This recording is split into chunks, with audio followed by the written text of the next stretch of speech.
Sometimes you need to go. How did you film that? Now, of course, you don't have to tell them, but I am going to tell you.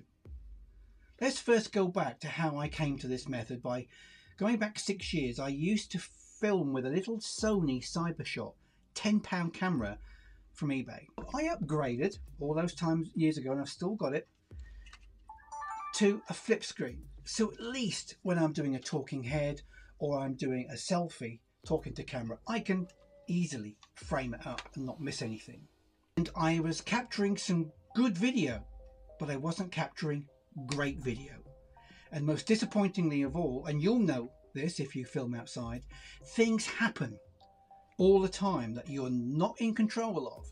Somebody behind you does something funny happens, people interact, and by the time you realize what's gone on, you've missed it. Now, if that's ever happened to you, let me know in the comments below. Now, I want to give you my tip number one, and this comes down from me personally realizing that my problems were not really down to me, but my choice of cameras. And I wanted to upgrade to something really good, but I didn't want to pay thousands of pounds for the top-end professional cameras. I wanted something just to really lift the quality of my videos, which would help me get more views, more subscribers, and get people saying, "Wow, how did he shoot that?" So I decided to get rid of all my standard point and shoot cameras for all my outdoor filming. So the solution to me was a 360 camera. A 360 sees everything around, the whole sphere, not just what you pointed at. So you'll never miss anything. Even if something happens behind you, you may not have seen it, but the camera will have. And you'll end up with some really amazing footage, which you'll be surprised you would ever get. And it would never have been possible with an ordinary point and shoot camera. Now, I can already hear some people saying, "Oh no, I don't want to make 360 videos. The workflow is just so laborious, it's time consuming, and I just don't want to have 360 footage on my videos." The good news is things have changed, technology has changed, and with the growing demand for 360 cameras now, everything has changed. Not only to the price, but you can film in 360 and you can use keyframing, which makes fantastic 16:9 HD video. In other words, from the full sphere that it captures, you can choose the frame that you want to put on your screen. Now that is a game changer.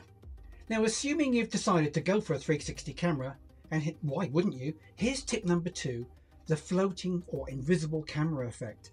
Although the 360 camera sees everything around you, there is one small space that it cannot see, and that is right beneath the camera, the little space which occupies the selfie stick. This means effectively the selfie stick becomes invisible, but you do have to make sure that it's perfectly in line with the camera, standing upwards, not like the usual selfie in a stick with a phone, for example, where you can see the stick in your hand. So the only other way to get this video effect is to have someone walking in front of you, walking backwards, holding the camera. But with this method, you can simply get the most amazing impromptu shots without anybody there to help you at all. And people are going to wonder, how the heck did you do that? And when you get really good, you'll be able to do this. No hands. Now, tip number three brings me, and I like to call this, interesting angles. Videos need to capture people's imagination and their attention quickly, and if you can create some really interesting angles, you're going to have them hooked from the moment they see it.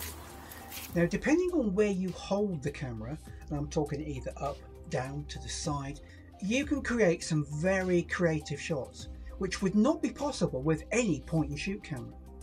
Sometimes the only thing which gives away how you film this will be the shadow that the selfie stick and the camera casts in strong sunlight, or sometimes in reflections in windows. Now, tip number four is my favorite, and that's stabilization. And this 360 that I'm using in particular has got some of the most updated gyro stabilization built in as standard.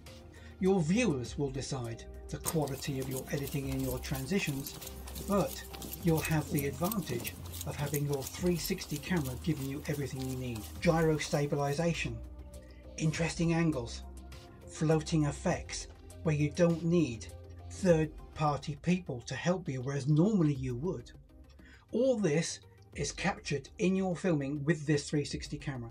What you now have to do is to use the simple piece of software that comes with this. Using keyframes, you can transition, you can show the frames out of that 360 capture that they've given you and show which frame you want.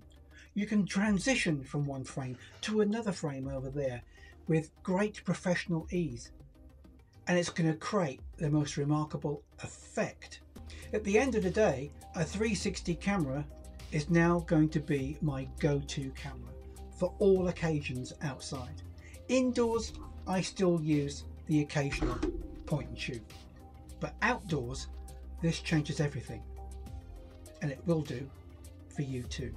So there you have it. If you would like more tips like this, then simply leave a comment below and subscribe if you haven't done already, and you'll be notified then when I publish more tips. Until next time, keep safe, look after each other, and I'll catch you later. To get one of my sterling silver hat pins, why don't you join now and become a channel member?